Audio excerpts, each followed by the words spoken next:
आज से 15 साल पहले ये 5 जून 2009 की ही बात थी, जब एक टीचर ने अपनी स्टूडेंट को किडनैपिंग के दौरान गलती से बहुत ज्यादा मात्रा में क्लोरोफॉर्म सुंघाकर मार डाला। ये सच्ची घटना नेपाल की राजधानी काठमांडू में हुई थी, लेकिन इसमें एक इंडियन का भी रोल था और पहली बार सुनने में काफी नॉर्मल सी लगती है कि क्लोरोफॉर्म ही तो सुंघाया है, कौन सी बड़ी बात है। लेकिन क्लोरोफॉर्म सुंघाने से पहले और बाद में इस किडनैपर ने इस लड़की के साथ जो दिल दहला देने वाले काम किए, जब आप वो सुनोगे तो आप भी इस बात से एग्री करोगे कि हाँ भाई, ये केस सच में नेपाल का क्रेजीएस्ट हत्याकांड था। लेकिन हर बार की तरह शुरू से शुरू करते हैं। बात अपने पड़ोसी देश नेपाल के एक शहर बीरतनगर की है। बीरतनगर है तो नेपाल में, लेकिन इंडिया के बॉर्डर से एकदम सटा हुआ है, या यूं कह लो कि अपने देश के बिहार राज्य से एकदम ही सटा हुआ है। इसी बीरतनगर में साल 1990 में मिडिल क्लास फैमिली में जन्म होता है एक बच्ची का, जिसका नाम ख्याति श्रेष्ठा रखा गया। ख्याति अपनी माँ राधा श्रेष्ठा और अपने पिता गोपाल श्रेष्ठा की इकलौती संतान थी। ख्याति की परवरिश यहीं बीरतनगर में ही हुई थी और जब बड़े होने पर उसे स्कूल भेजा जाने लगा, तब सभी को एहसास हुआ कि ख्याति सच में हद से ज्यादा इंटेलिजेंट और होनहार स्टूडेंट थी। 10th क्लास तक ख्याति की पढ़ाई यहीं बीरतनगर में ही हुई थी और रिकॉर्ड्स के मुताबिक उसने अपनी क्लास में टॉप भी किया था।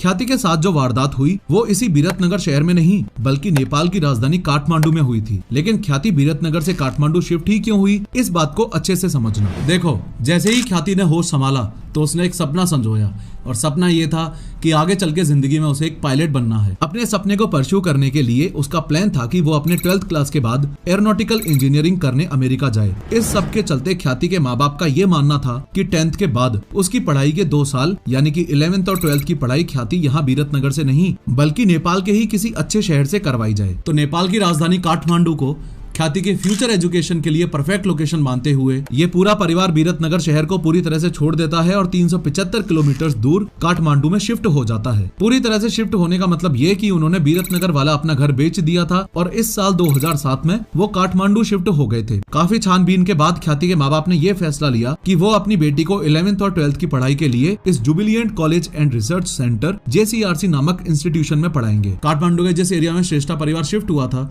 ये बलाजू एरिया था और इस एरिया में ये लोग एक किराए के मकान पर रहने लगे थे। आगे जिस बंदे का नाम मैं लेने जा रहा हूँ, इस बंदे को ध्यान से देख लेना। ये इस स्टोरी का मेन कैरेक्टर है और पूरी कहानी इसी के अराउंड रिवॉल्व करेगी। जिस मकान में ख्याति और उसका परिवार शिफ्ट हुए थे, इसी मकान के मालिक की हम यहाँ पर बात कर रहे हैं, जिसका नाम था बीरेन प्रधान। बीरेन यहाँ नेपाल में काठमांडू में 1985 से रह रहा था। वैसे तो वो भारत में वेस्ट बंगाल में दार्जिलिंग का रहने वाला था और 1985 तक वहीं रहता था, लेकिन उसके बाद कामकाज के मकसद से वो यहाँ काठमांडू शिफ्ट हो गया था। ये बीरेन प्रधान 43 इयर्स ओल्ड था और इसके नाम में जो सरनेम आप देख रहे हो, प्रधान, ये सरनेम इसने साल 1985 में ही दार्जिलिंग से काठमांडू शिफ्ट होते ही चेंज कर लिया था, ताकि नेपाल में कोई इससे ज्यादा इसके बारे में पूछताछ ना करे।